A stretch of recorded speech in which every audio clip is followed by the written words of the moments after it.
namanya Raja Kristus, Raja alam semesta. Tadi sudah disampaikan oleh Paulus bagaimana Yesus Kristus Tuhan menjadi Raja atas semua yang ada di alam ini. Raja di angkasa, Raja di atas bumi ini, Raja di bawah bumi. Namanya menjadi Raja atas orang mati.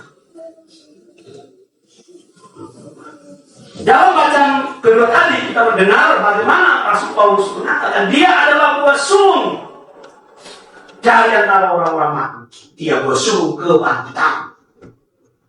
Abraham bapak kau beriman, tapi dia bukan orang pertama yang bangkit dari alam maut dengan jiwa dan raga. Termasuk Daud yang tadi dalam bacaan pertama kita dengarkan menjadi satu raja yang sangat terkenal, namanya Raja Al-Mansur. Tapi dia bukan orang pertama yang bangkit dari alam maut dengan jiwa dan raga. Yang menjadi orang pertama bangkit dari alam maut dengan jiwa dan raga adalah Yesus Kristus, bukan kita. Maka dia kemudian dikenal pula sebagai Raja atas orang-orang. Dia merajai semua orang mati. Tapi mesti kita mengerti, Yesus menjadi Raja alam semesta bukan untuk menguasai, bukan untuk memerintah dalam arti menghakimi setiap saat, bukan untuk memberikan hukuman setiap saat. Melainkan dia datang menjadi Raja untuk membebaskan, menyelamatkan. Maka Yesus menjadi Raja alam semesta, dia saja juga dimengerti sebagai Yesus adalah pelayan atas alam semesta. Maka konsep merajai yang ditegaskan oleh Bunda Gereja bagi kita sekali dalam kaitan yang Kristus Raja semesta itu berkaitan pula dengan kerendahan hati, dengan pelayanan tanpa batas, pelayanan total. Namanya Raja sekaligus pelayan. Bukan pelayan karena tidak bisa bersaing, bukan karena pelayan soalnya tidak punya kemampuan lebih, tapi pelayan karena mau menunjukkan bisa merangkul semua orang, bisa memperhatikan semua orang, bisa mencintai semua orang tanpa menunjukkan egonya, tanpa menunjukkan kepentingan dirinya. Saudara dan saudariku yang dikasihi Tuhan, kita sekalian dipanggil untuk menjadi raja. Tapi supaya makin hari kita makin bermartabat, makin hari kita dihargai karena kita sendiri menghargai diri kita. Sebelum menjadi raja atas orang lain dalam dan bersama Kristus, jadilah raja atas diri sendiri. Menjadi raja atas diri sendiri berarti melayani diri sedemikian supaya mata itu jangan sampai buta, masih muda sudah buta, karena mata menjadi budak HP. Masih akan mulai HP. Sampai baterai HP itu masih lihat.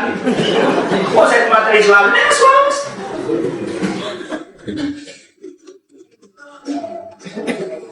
Lihat HP itu ada batasan.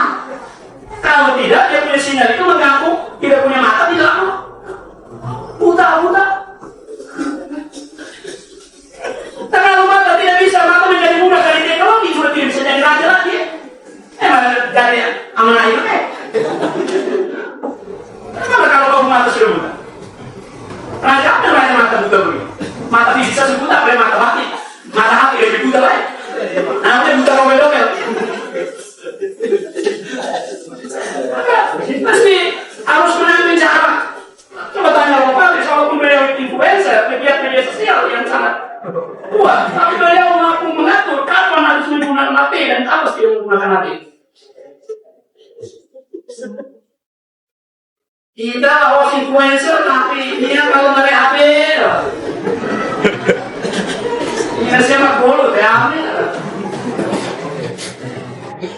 Kalinya tuli. Mata sudah buta, telinga juga sudah buta. Nah, yang dari sini mau diapakan? Itu udah total. Kalau kita tidak merajai diri kita, mata tidak kita kendalikan secara tepat, telinga tidak kita kendalikan secara tepat, mulut tidak bisa kita kendalikan dengan baik.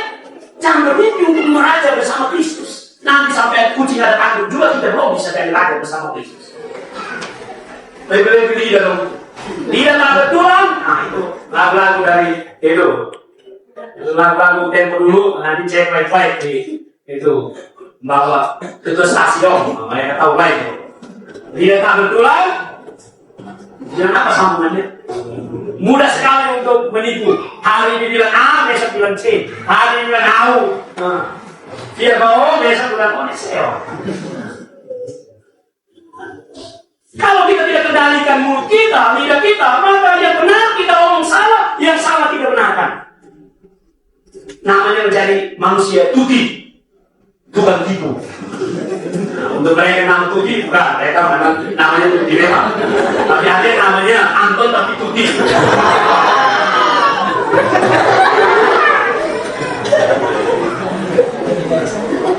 Jangan untuk kita tidak kemudian yang menjadi budak atas penipuan dan lidah kita, mulut kita menjadi budak untuk menipu ke sana, menipu ke sini.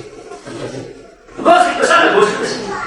Menjadi raja bersama Kristus tidak bisa menjadi penyebar hoax, berita bohong. Tahu kan? Besar. Pengertian ke sini. Nah saat ini, kayak main lagi sana. Nah itu mereka mau sambung sudah. Itu sambung matahari terbenam belum selesai. Waktu dah kena kau. Kita masak belum? Kami tadi ada musyawarah. Bagaimana musyawarah? Pasti mengendalikan lidah kita, mulut kita bicara, adanya bicara tepat pada waktunya. Maka kemudian kita punya kemampuan untuk bisa meraja bersama Kristus. Saudara dan saudari yang terkasih, tadi juga disampaikan Om Patris, hari ini kita menyelesaikan tahun liturgi C. Lalu nanti mulai minggu depan itu, minggu pertama akhir, kita akan mulai dengan tahun liturgi A. Berarti, yang paling kurang ingat minggu lalu itu Om Patris mengatakan, minggu ini dunia kiamat. Maksudnya minggu ini liturgi selesai, liturgi tahun C selesai. Nah, kita berjalan mulai dari minggu pertama Advent itu biasa dikenal dengan masa apa? Masa Advent itu seringkali disebut masa penantian. Kita menantikan datangnya Sang Juru Selamat dengan menjadi manusia. Kita hanya kakak Platon itu mereka menjelaskan peristiwa Allah menjadi manusia itu namanya inkarnasi. Bukan nasi ya, inkarnasi. Allah menjadi manusia. Allah yang punya segalanya rela untuk melepaskan itu, lalu menjadi manusia sampai kita bisa dilakukan dosa. Lalu dari masa penantian kemudian Natal, lalu datang mulai Yesus menunjukkan Allah dengan karyanya, menunjukkan Allah dengan kuasanya, mulai menunjukkan keistimewaan Yesus dengan agama penampakan. Lalu nanti kemudian berjalan terus sampai pertengahan itu ada yang namanya masa prapaskah, masa sengsara. Lalu kita datang kepada hari Paskah, lalu selesai itu kita merayakan beberapa hari raya besar. Ya, itu ada hari raya Tritunggal Maha Kudus, lalu kemudian hari raya kemudian ada Kristus dan seterusnya. Lalu di tengahnya itu ada satu hari khusus namanya hari raya ke surga dan seterusnya sampai terakhir itu hari ini hari raya Kristus. Jadi perjalanan iman kita mulai dari penantian, lalu kemudian masuk kepada yang namanya penyelamatan pada masa Paskah, lalu kepada pengakuan iman, mengakui Allah Tritunggal Maha Kudus, mengakui bahwa tubuh ke bawah hosti dan anggur yang telah dikonsentrasikan itu berubah menjadi tubuh dan darah Kristus. Itu adalah pengakuan iman. Lalu tiba pada pengakuan yang paling tinggi, Kristus menjadi raja atas kita semua. Maka yang biasanya menjadi raja-raja di muka bumi ini, mesti tahu bahwa raja-raja di muka bumi ini, termasuk tidak punya raja di bukit, pada waktunya juga harus mangkat. Namanya bahasa sederhananya meninggal dunia. Yesus saja yang raja atas alam semesta ini saja pada waktunya wafat, lalu kemudian bangkit pada akhirnya. Kita diundang untuk meraja bersama Kristus, berarti siap untuk bisa bersaksi seperti Kristus bersaksi. Tadi Romo sudah bercatatan, mau jadi raja bersama Kristus dan lebih dahulu menjadi raja atas diri sendiri. Maka dari ujung kaki sampai rambut wajib dikendalikan, dikuasai. Jangan biarkan rambut yang keriting itu menjadi bos, supaya hari-hari buat semua itu sedang hanya untuk kasih lurus. Rambut sudah keriting, jaga itu baik-baik, itu martabatmu. Engkau berdiri untuk kasih lurus rambut itu. Kalau rezeki ada silahkan, tapi ada batasnya. Tidak pagi, siang, malam, Anda itu barang kali terus panas dan malam kali. Kalau hidup ini hanya musik saja. Itu berarti rambut yang telah menjadi raja dan bukan dirimu yang menjadi raja. Engkau harus mampu mengerjakan. Supaya kemudian engkau bisa bersaksi karena Kristus datang di dunia ini untuk itu. Bersaksi sampai di dalam penghabisan. Kita yang belajar bersama Kristus harus bersaksi sampai di dalam penghabisan. Namanya berkorban sampai pertaruhan jiwa dan raga. Berkorban supaya yang suami berkorban selamatkan istri dan anak-anak. Istri berkorban selamatkan suami dan anak-anak. Anak-anak berkorban selamatkan bapak dan mama, opa dan oma. Pengurus stasi berkorban selamatkan kapela stasi ini dari terpang hujan yang berkepanjangan atau panas yang berkepanjangan. Caranya bagaimana? Kalau hujan berkepanjangan, tolong buat dia punya parit baik-baik supaya lumpur tidak masuk sampai ke dalam kapela. Kalau musim panas berlihat, tolong tanam pohon baik-baik. Lalu sisir itu pagar baik-baik sehingga kambing dok jangan berada atas tanaman.